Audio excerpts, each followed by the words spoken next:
Pero dejamos en tensión lo que pasaba a nivel musical porque el gobierno de Jorge Alessandri y su revolución en libertad, es interesante también poder retratarlo, ¿no? Frei. La revolución en libertad de Frei.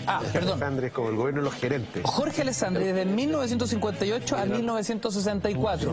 Toda la razón. Y de la reforma agraria de los maceteros. Arranca la reforma agraria, se promulga con Alessandri. Uno siempre tiene la figura justamente de un Eduardo Frei Montalva como quien desarrolla una reforma agraria que después, evidentemente, la Unidad Popular se agudiza mucho más, ¿no? Pero es Alessandri el que da el puntapié inicial. Me imagino que otros hitos importantes marcan el gobierno de Alessandri. Retratemos un poquito esa época desde lo político, desde la figura de Alessandri. A ver, bueno, Jorge Alessandri cuando lo eligen presidente el año 58, una elección sumamente reñida porque competía con varios candidatos, pero el que venía, digámoslo, tocándola, llegando en segundo lugar era Salvador Allende. Y de hecho, lo separaron 15.000 votos, más o menos, 15, 20.000 votos en la elección del 58. Por el cura de Catapilco. Y lo tienen que tienen que ir a la elección al Congreso. ¿Ya? Y finalmente eligen a la primera mayoría, que era Jorge Alessandri, y que era el primer gobierno de derecha que tenía Chile en varias décadas, de hecho. Además, Jorge Alessandri venía con toda la carga de ser el hijo de, o sea, el hijo del León de Tarapacá, de Arturo Alessandri, etcétera. Y hay una curiosidad del gobierno de Alessandri, porque Jorge Alessandri primero era muy reacio a ponerse etiquetas políticas. Él era un técnico, no era un político.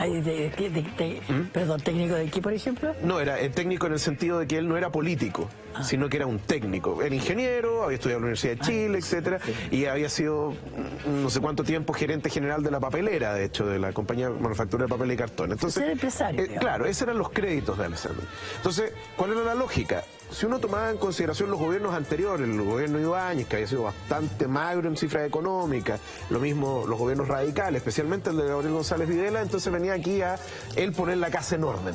Entonces, ya no con politiquería, sino con técnica. Por eso es el gobierno de los gerentes. Chile era un país muy bonito, pero mal administrado. Entonces, lo que había que hacer, esa es la lógica de la época tecnocrática, era establecer un gobierno donde lo técnico estuviera por sobre lo político. Le va a durar bien poco a Alessandri eso. ¿Por qué? Porque claro, el gran programa que tenía era el cambio de moneda del peso al escudo, le quitan 3 ceros al peso y un escudo $1.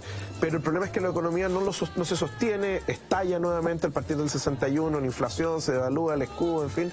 Y Alessandri, de hecho, tiene elecciones entre medio y tiene que hacer un pacto con los radicales para no perder el control del gobierno. Entre medio de todo esto, había ocurrido al inicio del gobierno de Alessandri la Revolución Cubana. Una revolución que por lo demás era eco de otras revoluciones que habían ocurrido un poco antes en América Latina. Y por lo tanto, Estados Unidos se le prende el tablero en rojo porque a 150 kilómetros de Florida, digámoslo, hay un país que ahora tenía un discurso, digámoslo, nacionalista y después comunista y que era finalmente una entrada de los soviéticos dentro de la esfera de influencia de los norteamericanos. Y es cuando los norteamericanos dicen, bueno, a ver, no podemos combatir con armas porque finalmente quedaríamos muy mal frente a la opinión pública y por lo menos los teatros de operaciones están lejos de nosotros, Vietnam, Corea, etcétera. No podemos llevar la guerra a Cuba. ¿No? Entonces, para evitar la expansión de la revolución, lo que vamos a tener que hacer es ofrecer algo a cambio para frenar la revolución. ¿Y qué era eso? Dinero. El gobierno de Eisenhower, pero es realmente el gobierno de John F. Kennedy el que establece la famosa Alianza para el Progreso, que era en definitiva un programa de créditos blandos, es decir, sin intereses que se le entregaba a las naciones americanas, pero con el compromiso de que iniciaran un montón de reformas. Reformas estructurales se le llama, y una de ellas son las reformas agrarias. Y de hecho la Alianza para el Progreso paga la reforma agraria en Brasil, la paga en Perú, etcétera. E indudablemente también le dice al gobierno chileno, acá también tiene que haber reforma agraria. ¿Usted quiere dinero? ¿Usted quiere préstamo? Reforma agraria. Y por eso a regañadientes, porque no es con una sonrisa en la cara, el gobierno de Alessandri es una reforma constitucional primero y luego promulga la ley 15.020, que es la que establece la reforma agraria. Don Miguel hablaba de la reforma macetero. Yo creo que eso es un poco injusto. ¿En qué sentido? Era difícil. Qué buen término. Era difícil, porque además la reforma macetero porque finalmente el gobierno no hizo expropiaciones masivas. Con un nivel de sarcasmo absoluto. Lo primero que hizo el gobierno fue deshacerse de tierras fiscales y las entregó. Pero la lógica de la reforma agraria era la redistribución de la tierra, pero que no fueran fiscales, sino de aquellos que eran terratenientes.